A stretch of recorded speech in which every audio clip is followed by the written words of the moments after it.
Jeudi, le Conseil constitutionnel français a donné son aval au controversé pass sanitaire. À partir du lundi 9 août, il sera obligatoire de présenter le pass sanitaire pour accéder aux restaurants, bars, trains, avions et hôpitaux, entre autres lieux publics. En d'autres termes, les Français devront présenter soit une preuve de vaccination, soit un test Covid-19 négatif datant de moins de 48 heures, soit un certificat de guérison du Covid-19 datant de moins de 6 mois. Cette mesure est prise en dépit du nombre croissant de protestations dans toute la France au cours des dernières semaines. Alexandre Juving-Brunet, officier de réserve de l'armée et ancien officier de renseignement, a participé aux manifestations. Il affirme que la France est à l'aube d'un tournant historique.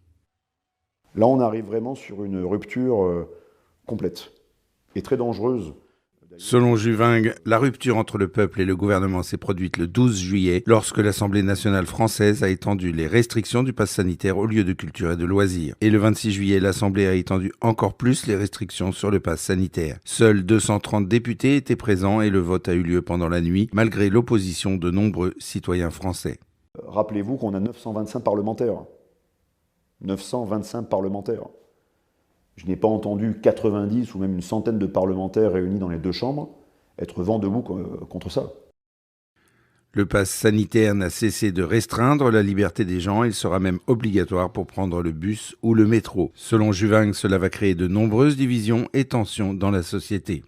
Les présidents comme les gouvernements doivent œuvrer pour l'union de tous, l'union d'un peuple, l'union d'une nation, pour en maximiser le capital humain, artistique, intellectuel.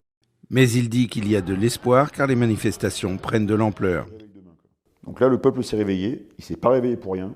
Je pense qu'au bord du précipice, le peuple français va montrer que c'est un grand peuple.